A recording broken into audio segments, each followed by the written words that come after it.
to get started, I'd like to introduce Piotr Klichewski from Red Hat, and he will be talking about managing container infrastructure. Thank you, Brian. Good morning, everyone. Thank you. I'm really glad to see so many people.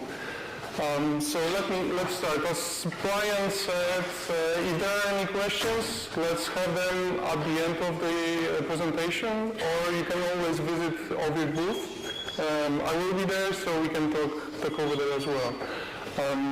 Okay, let's start. So I'm going to talk about how to manage infrastructure for containers specifically, and how to leverage some of the features of infrastructure management software like ovirt. I'm not going to talk about bare metal. I'm not going to talk about clouds like Amazon Web Services nor Google Cloud Engine, because we have no control over infrastructure over there. I would like to focus only on the VMs. So that's on the VMs that we can manage in our own infrastructure. Okay, let's move on. Here's the agenda. So at the beginning, I would like to introduce you to a bunch of open source projects that I will present later on. I will briefly cover some of the interesting features that there are. I have those projects up and running on my laptop, so I will say exactly how the topology look like, and then we see them running. And after that, I would like to cover some of the specific use cases where we can leverage infrastructure and the software that manages it to actually ease some of the pains with managing the containers. Okay, so let's move on. How many of you have heard about ovirt before? Okay, great. So this is let me actually give you the introduction for those people who haven't heard about it. So ovirt is the management of VMs running on KVM. It is some kind of placed with VMware's offerings like vCloud or SXI. So this is the simplified architecture, and I would like to talk about it because it's really, really simple. It's not really hard to deploy, and it's really easy to have it up and running. So we have the main part, which is the management piece, which talks to the Python processes that talk directly to libvirt, and by that we are able actually to manage VMs. We have capabilities to manage that via the UI or SDK. The second open source software that I'm going to talk about, so we need to manage containers somehow in our infrastructure. For that purpose, I'm going to use OpenShift Origin, which is platform built on top of Kubernetes with a bunch of add-ons. And it's mainly dedicated for developers to ease the life cycle of the applications that they are working on. So it is quite easy actually to have your software create a container image, deploy it into the container registry, and then to have it up and running in your infrastructure. So this is the main flow that OpenShift is aiming for. I'm going to show you a bit of that as well today. And the third most important piece is manageiq project, which we can place as manager of managers. So what this software does, actually, it's able to talk to different virtualization clouds and container technologies, and to manage them all together. It actually allows to define the IT operations workflows and define quotas for specific software. Is the way of deploying, because it's supporting configuration management as well. There is quite interesting feature which actually allows to analyze VMs or containers if there are any vulnerabilities, which is actually quite interesting feature as well. Okay, so let's move on to what I have up and running on my laptop. So I have ovirt, which manages all of the VMs. So it's underlying project which actually manages everything that is running in here. We have OpenShift origin master node, master and the node over here, and we have manageiq. And manageiq is configured to talk to both. So we have nice integration between VMs and containers over here. And all of those 4 VMs are running in a single huge VM on my laptop. Okay, so let's see how that works.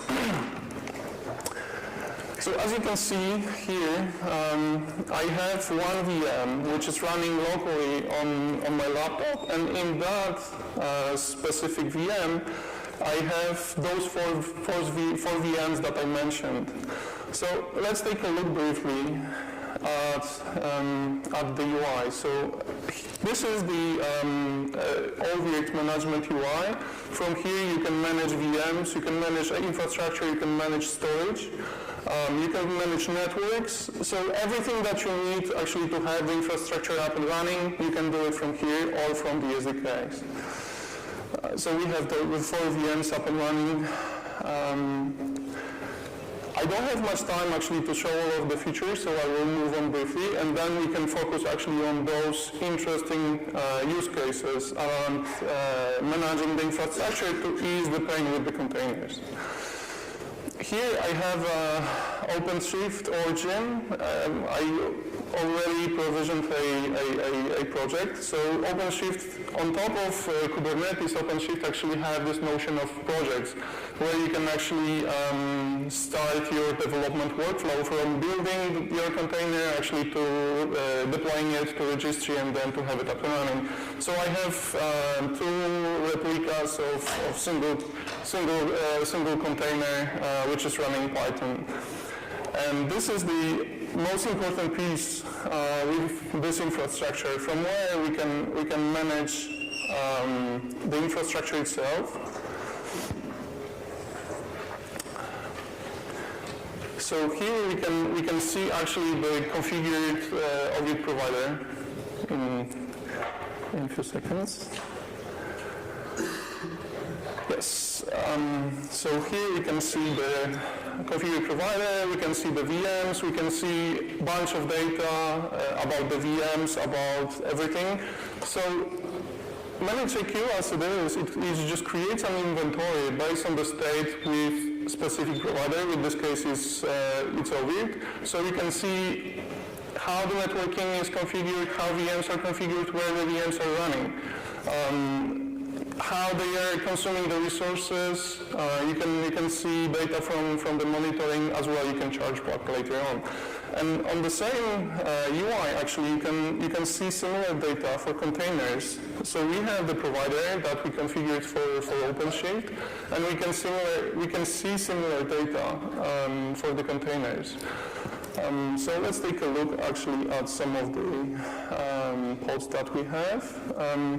So over here you can see that there is a bit more than I described before, because here we have a bunch of the containers which are part of the OpenShift infrastructure, including Hawkler and other software that is required to have nice experience with it. So let's take a look actually at one of the pods from the project that I mentioned before. So here, what we can see is a bunch of information about the pod itself. But the most interesting from my perspective and from perspective of this talk is that we exactly know here the underlying VM. So as you know, Kubernetes and OpenShift as it is, and many of the container management software, they were created in a way to be transparent where the containers are running. So they built very interesting abstractions that we don't need to think whether we are running on bare metal, on VMs, or in the cloud. But here we actually are able to say where those containers are running exactly. And so let's see the underlying VM for that specific code. So we can see the VM. As well, here we can see the physical host, which is actually yet another VM, but the physical host that the VM is running on. So we have information end to end. We can manage our containers that are running in the VMs, and we know where the VMs are running. And I would like to show you after the demo why that's important. And here, actually, we can see quite interesting slide which actually shows the topology. I'm sorry, the screen is a bit smaller here than it's supposed to be. But overall, let's move it a bit. So here, this is the representation of OpenShift. So we can see two nodes. One is the master node, and the second one is the node that is running all of the containers, including the infrastructure containers. But the important part is that we can see the VMs, and we can see actually the host on which the VMs are running. So we have the understanding. This is the introduction. All three of the projects have a lot of interesting features that I encourage you to explore. We don't have the time during this presentation actually to cover both. So I would like to move to the interesting part.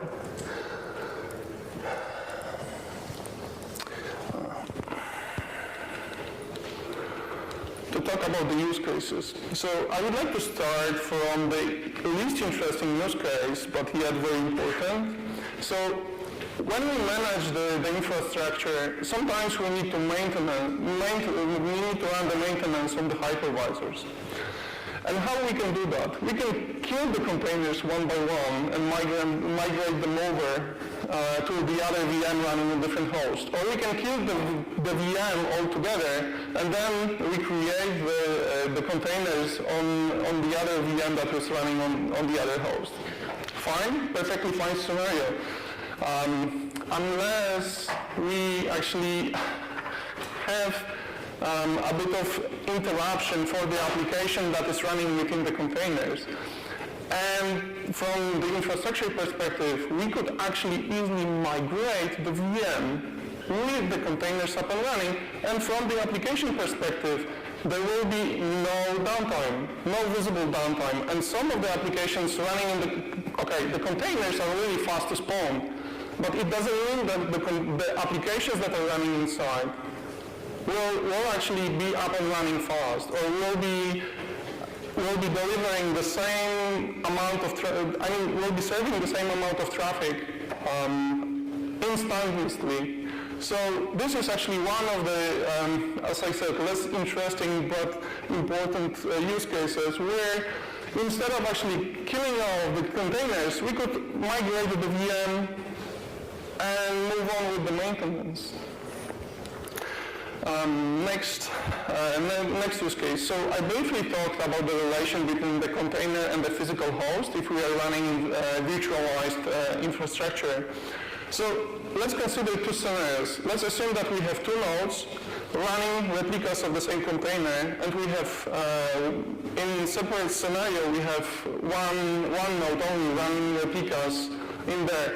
Is there any difference from the HA perspective for the application with that scenario? None. Because if we lose host, if we lose networking, we lose both of the replicas. It doesn't matter how many nodes there are. So this is actually something which is quite important to understand the relation between the container and the underlying VMs.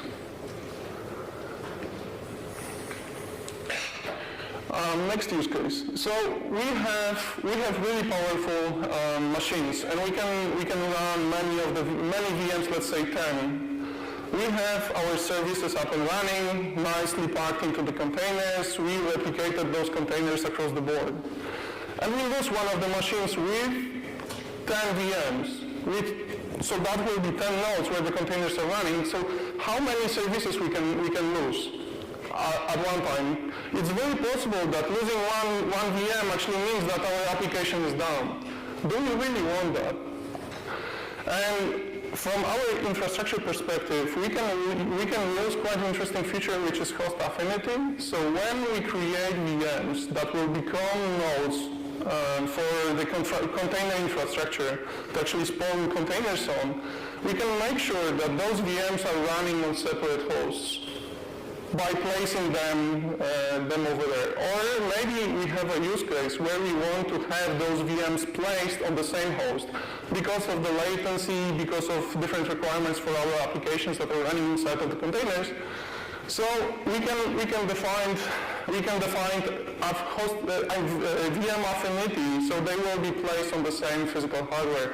And there is quite interesting point here as well. Maybe containers require some of the specific devices that are available on that very same VM or on that very physical host. Maybe there is latency requirement for the storage. Maybe the graphics or specific capabilities of the CPU.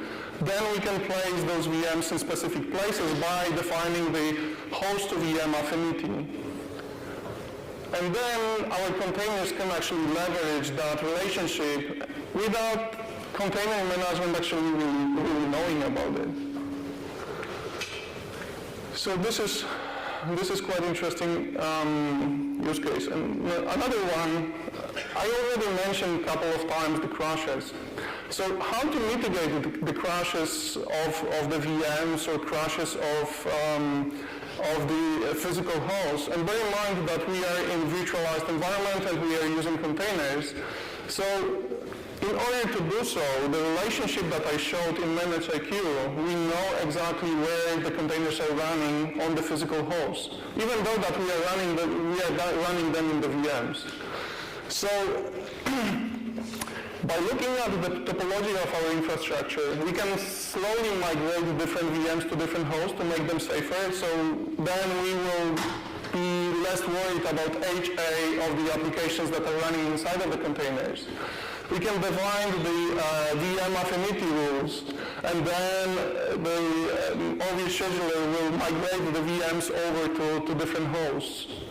So we have a bit of interesting tooling actually to help us to manage the infrastructure that are running the containers, because what we are interested in over here is that our application that is running in the container is up and running. We don't care whether it takes time actually for the container to spawn within 2 seconds. But maybe the application inside takes half a minute actually to be up and running.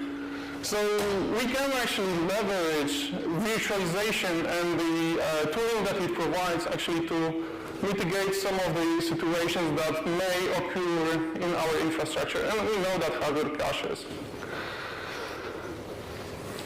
Okay, so let's sum up what we learned.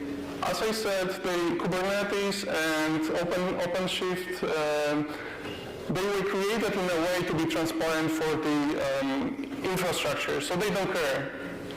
But in my opinion, they should care. The relation between the container where it's running and the physical infrastructure is important. It's fine if you are going with bare metal, but maybe it's not the optimal solution, so maybe you want to virtualize. Maybe you have other applications that are running in the same virtual infrastructure, so why not to use that? So we can specify using the tooling we have the relationship between the containers or the containers and the hosts, even though that we have the VMs inside and in the middle between those. So we can, as I mentioned, we can use the VM to VM affinity rules or VM to host affinity rules or migrate the VM between the hosts, and from the containers perspective or even from the applications that are running inside of the containers, it's transparent where they are running and whether they are being migrated or not. It's really interesting how you can actually leverage those features. Here is a bit of information where to find the software. So all of the 3 projects that I mentioned are fully open source, and I encourage you to play with those. Here is the links to ovirt, manageiq, and openshift origin. You can play with them, create similar infrastructure as I did. Okay, so let's move on to questions. Do you have any? Yes? Can you include physical machines into manageiq so that they show up also as an inventory? If you're not using a hypervisor? So the question was whether you can include physical machines into manageiq to actually, without having hypervisor. And the answer is that manageiq was actually designed, and you have the providers for different virtualized or cloud infrastructures. And I'm not sure whether manageiq by itself is not able actually to manage the bare metal host. I need to check that. But if you have like foreman managing the physical servers, you will then see them automatically in manageiq, right? Yes, and the former provider is supported, so actually from that perspective, you could actually spawn your nodes on those physical hosts, and then you could have mixed infrastructure then, and the cross-linking between the providers would still work. Thank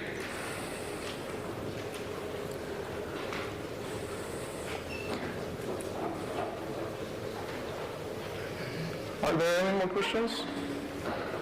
So I encourage all of you to go to the ovirt booth. I will be there, so you can ask questions or play with the infrastructure on my laptop to see how it works. Thank you all for listening.